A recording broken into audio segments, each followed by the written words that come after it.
gather to talk about the ridiculous behavior that's been going on since this summer, where we've seen it's dating back to when the Lodge Freeway was taken over.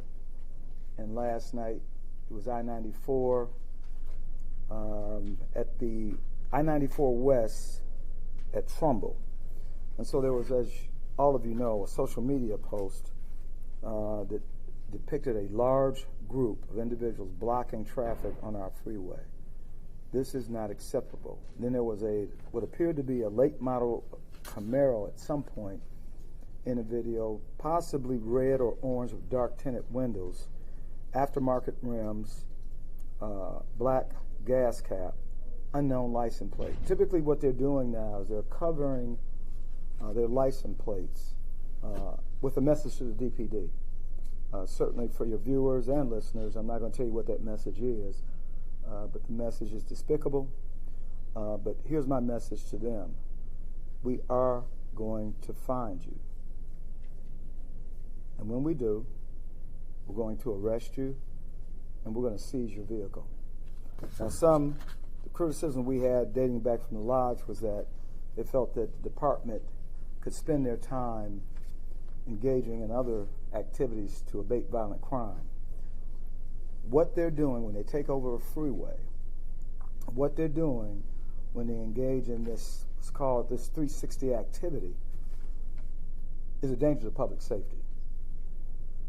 Now, as we've gone through this investigation, and I want to applaud the work by our Fatal Squad unit, we do have a suspect in custody who was at the location last night. He was in a late model Dodge Challenger 2019. However, he wasn't at that time actively involved in the 360 activity, but he was there. He was part of the blocking traffic. He was not arrested for that. We arrested him because roughly late part of, I think it was the latter part of November, he was involved in this sideshow 360 activity, and during that activity, he struck a pedestrian. That pedestrian is in critical condition, still recovering in a local hospital. Significant injury to this person. So we were able, through our investigative efforts, to identify the suspect and identify the car involved. We seized the car then.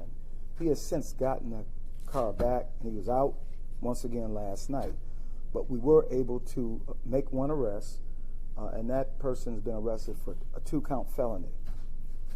And so he has not been arraigned yet, so I don't want to give you, but I'll tell you what he's been charged with. Failure to stop at the scene of an accident resulting in serious impairment or death, count 1. Count 2, reckless driving causing serious impairment of a body function. So, for those who are watching, who think that this activity does not pose a significant threat, these are felony counts. And these felony counts can be up to 5 years and or between $1,000 and $5,000. So this is very serious. We take it serious, and we're going to continue to investigate and approach just like any other violent crime. This is a significant public safety issue. The other thing we found as part of this investigation, during the course of the Fatal Squad's investigation, they have learned there have been other accidents with pedestrians during these sideshows or 360s. Unfortunately, we have not been able to identify the victims. Generally, the victims are not coming forward. We're asking that those victims that have been hit to come forward. We're asking that anyone has information to come forward or call our 1-800-SPEAK-UP. We take this very seriously. You're not going to block our freeways. And yes, we would rather spend our time engaging in other activities, but this is a serious concern for public safety. Imagine taking over a freeway. One, let me just start out by saying, not one of them can drive. They're not professional race car drivers. Imagine blocking a freeway and engaging in this 360 burnouts, sideshows, and the car loses control, flips the median, and goes into oncoming traffic. It could happen. You put people's lives at risk, extreme risk. So we wanted to stop, but do know we will be investigating. We do have a plan for you, so you can go ahead and cover your license plates and use the expletive of what you refer to, DPD. We are going to come after you. That is a promise that I'm making and the men and women of this department. And so with that, I will add this last thing before I take any questions.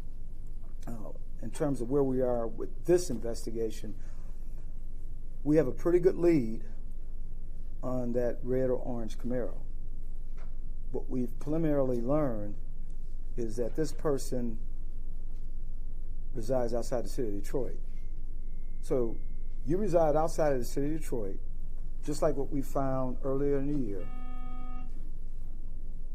You reside outside the city of Detroit, and you come into the city of Detroit thinking that it's okay to engage in this behavior. We are taking this very seriously, and we're going to elicit the support of our partners, our local and state partners, to locate you. And when you engage in this behavior, we'll find you. So with that, I'll take any questions. Can you talk about how long you think the highway was actually blocked, and do we know if it was last night? It was last night, based on what I know about the investigation, 10 minutes, 15 minutes. Rough estimate, it was blocked. Traffic was backed up significantly when this activity was going on. Again, fortunately in this incident, it appeared no one was injured, but it's high risk. That car could have you're talking about a car, and in this case it was a Camaro that appeared to be modified, so it probably has horsepower that if they lose control, this car will go airborne. No doubt about it. And again, these folks can't drive. They cannot drive. They're not trained professional race car drivers. But we're going to take the cars as we identify those who are involved, and there's a good chance you will never receive that car. In fact, my plan with that Challenger this time is we're going to keep it, we're going to seize it, and we're going to convert it into a police car. That's our plan. Chief, do you know minimum how many people were involved in last night's altercation, from the cars used to block to the driver? Was there just one driver that you know of, or was there? We only saw one based on the video. There were other vehicles that were used to stop the traffic, because you just can't, initiate a 360 doing burnouts and the traffic not be stopped. And so I-94, and so it needs to stop. Chief, how organized do you think this is? Because they do seem to have a lot of vehicles involved. Some of the folks are taking videos, some folks are involved in stopping up traffic. How organized or loosely organized is this? It is organized, and I wish I could go into more detail than what I know. We'll leave it there because we certainly we don't want to telegraph how we respond to how it's organized. But yeah, it's organized. Chief, can you talk about the accident where the pedestrian was injured, when and where that happened? Yeah, this was in late November. Let me give you some exact facts.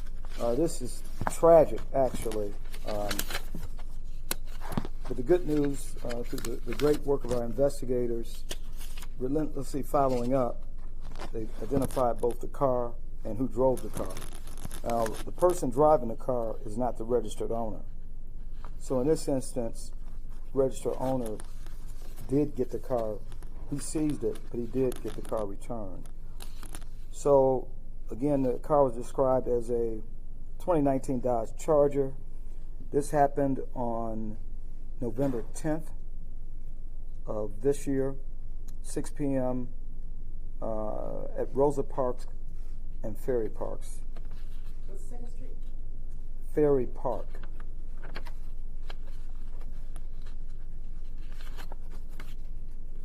Chief, the MSP said that nobody called 911 last night, so they were still looking at it because they weren't sure what might have happened. Did DPD receive any 911 calls? Or was I'm there not any- certain if we got. Do we have any information on 911 calls? Yeah, we got some 911 calls that were forwarded to MSP, but looking to see if any of those got transferred to DPD. You know, one of the challenges when you talk about blocking a freeway is if you're stopped, one might assume that there's a traffic collision, some other type of police activity. So they may not, people that are stopped may not know what's going on. Although motorists on the opposite side of the freeway may have a limited view, and I can see where they may call. But one thing's for certain, they cannot outrun our air support. They just can't do it. And so, but we got to know that the activity is occurring in order to deploy air support in a timely fashion. And we didn't know about it. Do we know what time this was, Chief? What happened last night? I'm not sure on the time. Do we have a time? 7:30. It was supposed to upload around. No, 8:10. The estimated time is 8:10 p.m. Chief, did you make any arrests in the lodge incident, or are we still? We did seize a vehicle, and I don't know the status of that case, and we did make an arrest relatively quickly. And that was some of the criticism that we received from this group who goes around the city and engage in this kind of activity. Very critical of us. They conceal the plates as if that's going to help us not locate them. We have technology that's sophisticated enough that we can overdo it. And also, we anticipate that community members will be calling us. They know which car. This red or orange Camaro is very distinctive. And again, I have enough information to know that this person lives outside the city of Detroit. And so we should be locating that vehicle very soon. Chief, have you said if you believe the incident on the lodge is connected to the I-94 incident? Is it the same group? I believe so. And I'll say loosely, I believe so. But there is a group that comes together and decide where and when they will go. Because this was on the freeway, will you be working with the MSP on this, or is this going to be strictly? Absolutely. We want to work. We will continue to work with the MSP. We've initiated and taken lead on the investigative work right now, but we'll share whatever information we need to. Chief, talk about when it comes to patrols, the freeway, because some people are saying we need more patrols in the freeway. Is it DPD, MSP? Does there need to be beefed up patrols? Well, I've had a conversation following the lodge incident with the Colonel, Colonel Gasper. He certainly made an effort, a great effort, in fact, after that incident to have more visibility on the Lodge Freeway. I don't know what the status was last night. Typically, they're on the 10, 75, and 94, 96. I can't tell you how many are deployed to Detroit, but he is willing to support us in that effort. And if, in fact, we get information as to the activity, if it's occurring on the freeway, then Detroit police units will respond and take whatever enforcement actions necessary. So from some of the videos, they started in the city actually before they actually got to the highway, and a few intersections that I can't remember off the top of my head. Depending on if it happens on the highway and if it happens in the city, do things change, or is it just going to be about the same? I mean, it's high risk. What I described for you, where there have been several incidents where pedestrians have been struck, I want to say that's been all on Surface Street and not on the freeway. And so, but the freeway poses a very significant hazard. It would be nothing for a 750 horsepower Dodge Challenger to go airborne over that center median. Very easy to do it, especially when you have people that cannot drive. They cannot drive. They're not trained to do this. Was it in fact a Hellcat? I mean, that's the 750, or was it another? No, this was the car yesterday Camaro. was a Camaro. But maybe a 2011, but the Challenger was involved in another incident where we began an investigation. We seized the car, got an arrest warrant, which was executed today. He was taken into custody. And so, but that same vehicle was seen last night. So we know he was there, or the vehicle was there. Chief, is there any way, I know you were saying that the offending driver from the November 10th incident was not their vehicle, but the owner was in the passenger seat, is that what you said? Yes. Is there any way to still seize it under, like, if you will? We're looking at some alternative. We're going to really dig into this because I want to go after some of the spectators and those who may not be directly involved in the 360s, but those who block traffic. They're directly involved as far as I'm concerned. Spectators, we've done it with street racing. We may look at that as well. It just depends if we can secure the area quick enough when they're there. Because in a freeway setting, there's not too many places they can go except if we block the freeway and they have no way off, we can start our investigative work there. Can you say if that passenger who owned the vehicle, was it a woman or a man? Male.